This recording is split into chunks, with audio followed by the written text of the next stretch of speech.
આપ સર્વોને હેતપૂર્વક જય શ્રી સ્વામિનારાયણ।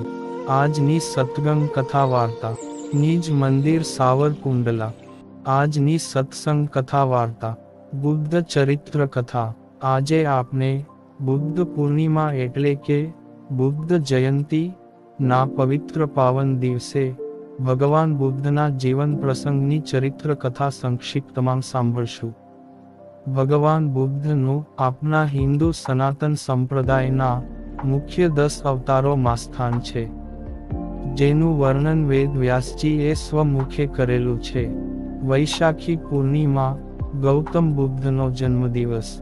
વૈશાખી પૂર્ણિમાના દિવસે સિદ્ધાર્થ બુદ્ધત્વ પામ્યા।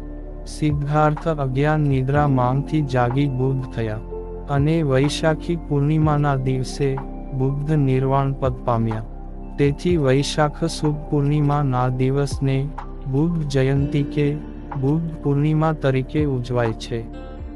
ભગવાન બુદ્ધ ભારતીય મહાપુરુષની પરંપરામાં અદ્વિતીય વ્યક્તિત્વ ધરાવનાર મહાન વિભૂતિ છે। દેશ જ્યારે કર્મકાંડના કામમાં ખૂપી ગયો હતો, ધર્મના નામે અમાપ હિંસા થઈ રહી હતી, બ્રાહ્મણવાદનો ક્રૂર પંજો બાકીની સમગ્ર પ્રજાને દબાવી રહ્યો હતો, બધા જ ધાર્મિક અધિકારો એકમાત્ર બ્રાહ્મણો પૂરતા જ મર્યાદિત બનાવી દેવાયા હતા। ઊંચ નીચની કલ્પિત દિવાલો આકાશ સુધી ચણાવા લાગી હતી। સામાન્ય વ્યક્તિને રાજકીય, ધાર્મિક કે સામાજિક કોઈ પણ ક્ષેત્રમાં કશી જ મહત્તા નહોતી। પ્રતિભાનું કેન્દ્ર માત્ર બ્રાહ્મણોના વર્તુળમાં જ હતું। બ્રાહ્મણો યજ્ઞના નામે અનંત દેવોને ઉદ્દેશી અસંખ્ય પશુઓના બલિદાનો ચઢાવી રહ્યા હતા। સાચો ધર્મ લગભગ અદૃશ્ય બન્યો હતો। તેવા ઘોર અંધકારના સમયમાં ભગવાન બુદ્ધનું પ્રાગટ્ય ભારત વર્ષમાં થયું હતું। હિમાલયની તળેટી આગળ, ચંપારણની ઉત્તરે, નેપાળની તરાઈમાં, કપિલવસ્તુ નગરીના લુંબિની ઉપવનમાં ઈસવીસન પૂર્વે 563 વૈશાખી પૂર્ણિમાને દિવસે બુદ્ધનો જન્મ થયો હતો। તેમના પિતાનું નામ શુદ્ધોદન અને માતાનું નામ માયાવતી હતું। તેમના જન્મથી માતા પિતાની ઈચ્છા પૂર્ણ થઈ, તેથી તેમનું નામ સિદ્ધાર્થ પાડવામાં આવ્યું। સિદ્ધાર્થના જન્મ પછી 7મા દિવસે માતા માયાવતીનું અવસાન થતાં તેનો ઉછેર મહાપ્રજાપતિએ પોતાના દીકરાની જેમ જ કર્યો।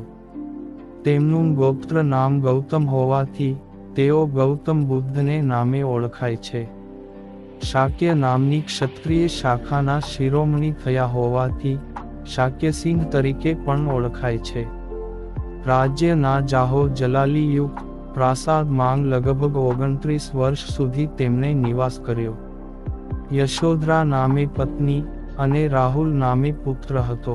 પોતાના ભોગોનું વર્ણન કરતા સિદ્ધાર્થ કહે છે કે હું બહુ સુકુમાર હતો। મારા સુખ માટે મારા પિતાએ તળાવ ખોદાવી તેમાં વિવિધ પ્રકારની કમલિનીઓ વાવી હતી। મારા વસ્ત્રો રેશમી હતા। ટાઢ તાપની મારા ઉપર અસર ન થાય એટલા માટે મારા સેવકો મારી ઉપર શ્વેત છત્ર ધરતા। શિયાળા માટે, ઉનાળા માટે અને ચોમાસા માટે મારા જુદા જુદા 3 રાજમહેલો હતા। જ્યારે હું ચોમાસા માટે બાંધેલા મહેલમાં રહેવા જતો ત્યારે 4 મહિના સુધી બહાર ન નીકળતો, સ્ત્રીઓના ગીત અને વાદ્ય સાંભળી કાલક્રમણ કરતો। બીજાઓને ત્યાં હલકા પ્રકારનું અન્ન અપાતું, પણ અમારે ત્યાં મારા દાસ દાસીઓને ઉત્તમ ખોરાક સાથે ભાત અપાતો હતો। આવા વૈભવી અને એશો આરામમાં સિદ્ધાર્થનું ચિત્ત ઠેકાણે હતું। સિદ્ધાર્થ જુવાની કેવળ ભોગવતો નહોતો, પણ જુવાની એટલે શું, તેના આરંભમાં શું અને અંતમાં શું એ વિચારતો પણ હતો। એશો આરામ એટલે શું, એનું સુખ કેટલું, એમાં દુઃખ કેટલું, એ ભોગનો સમય કેટલો, એનો વિચાર પણ કરતો હતો। સિદ્ધાર્થને વિચારો આવતા કે હું પોતે જરાધર્મી છતાં, વ્યાધિધર્મી છતાં, મરણ ધર્મી છતાં, શોક ધર્મી છતાં, જરા, વ્યાધિ, મરણ અને શોકથી સંબંધ રાખનારી વસ્તુઓ ઉપર મારા સુખનો આધાર માની બેઠો છું, એ ઠીક નથી. પ્રસંગોપાત વૃદ્ધ, રોગી, મૃત્યુ અને પ્રવ્રજિત આ 4 નિમિત્તોને જોતાં સિદ્ધાર્થના માનસ પર બહુ ઊંડી અસર પડી અને તેમણે સંસાર જીવનનો ત્યાગ કર્યો. 6 વર્ષ સુધી સત્ય પ્રાપ્તિ માટે તેમણે કઠોર તપસ્યા કરી. મહાભિનિષ્ક્રમણ એટલે કે ગૃહત્યાગ કર્યા પછી તત્કાલીન સંત પુરુષો અને દાર્શનિકોનો સમાગમ કર્યો. આલાર કાલામ અને ઉગ્રામપુત્ર નામના 2 બ્રાહ્મણ વિદ્વાનો પાસે તેમણે તત્વજ્ઞાનનો અભ્યાસ કર્યો. સત્યની શોધમાં સૌના અનુભવોનો સાથ લીધો, પણ તેમને સંતોષ ન થયો. મનનું સમાધાન ન થયું એટલે તેમણે ઘોર તપ કર્યું. કઠોર અનશન વ્રત લઈ 45 દિવસ શરીરને જકડી લીધું. 45મા દિવસે એમને જ્ઞાન પ્રાપ્ત થયું અને નગરશેઠની કન્યા સુજાતાના હાથની ખીર ખાઈને એમણે પારણામ કર્યા. જીવન અને ધર્મનું સત્ય સ્પષ્ટ થઈ ગયા પછી તેમણે મધ્યમ માર્ગના પ્રચારનો પ્રારંભ કર્યો. તેમની પ્રતિભા, દિવ્ય શક્તિ, દિવ્ય વ્યક્તિત્વ તથા અપાર કરુણામય વિચારોથી જોતજોતામાં હજારો અને લાખો લોકો પ્રભાવિત થયા અને ચારે તરફ બુદ્ધમ શરણમ ગચ્છામિ નો ઘોષ સર્વત્ર ફરી વળ્યો. ગૌતમ બુદ્ધે ધર્મમાં પ્રત્યક્ષ વસ્તુઓ તથા પ્રશ્નોની ઉપેક્ષા કરી નથી, પણ તેના સમાધાન માટે સચોટ પ્રયત્ન કર્યો છે. પરલોક, પરમાત્મા વગેરે અનુભવાતીત વસ્તુઓ માટે એમણે મૌન સેવ્યું છે. વ્યક્તિ દુઃખી છે, એ સત્ય છે. તેના દુઃખને દૂર કરવું એ જ સાધના છે, એ જ ધર્મ છે એમ જણાવી એમણે 4 આર્ય સત્યોની ઘોષણા કરી છે. સત્ય સમજાયા પછી સિદ્ધાર્થ બુદ્ધે ઉરુવેલા માંગ ઈચ્છા અનુસાર વિહાર કરી તેમણે વારાણસી તરફ પ્રયાણ કર્યું. અહીં પંચવર્ગીય ભિક્ષુઓને ઉપદેશ કર્યો. 2 ભિક્ષુઓ કોલિક અને સારીપુત્ર તેમના પ્રધાન શિષ્યો બન્યા. આનંદ તેમનો સેવક શિષ્ય હતો. ક્ષેમા અને ઉત્પલવર્ણા તેમની ભિક્ષુની શિષ્યાઓ માંગ પ્રધાન ગણાય છે. ચિત્ર અને હસ્તાવલક તથા નંદમાતા અને ઉત્તરા તેમના અનુક્રમે ગૃહસ્થ ઉપાસકો તથા ઉપાસિકાઓ હતા. સારનાથ માંગ તેમણે પ્રથમ ઉપદેશ આપી ધર્મચક્ર પ્રવર્તન શરૂ કર્યું. આમ 40 વર્ષ તેઓએ ઉપદેશ આપતાં પસાર કર્યા. મગધનો રાજા અજાતશત્રુ એમનો ભક્ત બન્યો. તેને બુદ્ધે ઉપદેશ આપ્યો કે સ્વસ્થ અને શિસ્ત સમૃદ્ધ શરીર વિના બધું જ નકામું છે. જીવન ક્ષણભંગુર છે. સતત ઉત્સાહથી નિર્વાણ માટે મથ્યા રહો.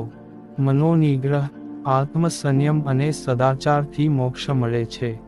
જે માણસને મોક્ષ મેળવવાની ઈચ્છા હોય તેણે દેવ પૂજા, કર્મકાંડ કે બીજી માન્યતાઓ, પુરોહિતોની મદદ અથવા દૈવી તત્વોની સહાય ઇત્યાદિ રૂઢ થયેલી ધર્મની બાબતોમાં ચિત્ત પરોવવા કરતાં પોતાની ચિત્તવૃત્તિ પર જય મેળવવો એ વધારે સારું છે.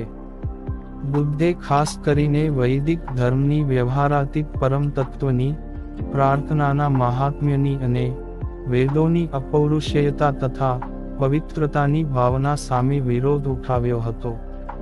પોતાના શિષ્યોને આ ઉપદેશ આપવા માટે તૈયાર કરી દેશના વિવિધ ભાગોમાં મોકલ્યા હતા. નિર્વાણ પ્રયાસશીલ વ્યક્તિએ અભિનિવેશનો ત્યાગ કરવો અને તૃષ્ણાને તિલાંજલિ આપવી જરૂરી છે. શીલ, સમાધિ અને પ્રજ્ઞા જ વિશુદ્ધિ માર્ગના ખરા ઘટકો છે. એકલા જ્ઞાનના વિકાસને નહીં, પણ નૈતિક વિકાસયુક્ત જ્ઞાનને તેમણે નિર્વાણનું નામ આપ્યું. 80 વર્ષની ઉંમરે શરીર જીર્ણ થતાં વૈશાલી નજીક કુશીનારા પાસે વૈશાખી પૂર્ણિમાને દિવસે ઈસવીસન પૂર્વે 483 માં બુદ્ધ નિર્વાણ પામ્યા. માનવ જાતિના આધ્યાત્મિક ઇતિહાસમાં અને જગતના વિરલ મહાપુરુષોમાં ગૌતમ બુદ્ધની ગણના થાય છે.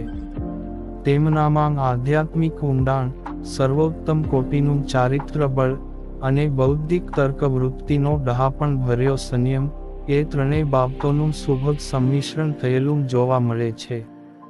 પોતાની પ્રખર બુદ્ધિ અને પ્રજ્ઞા વડે તે સર્વોત્તમ સત્યનું આકલન કરી શક્યા.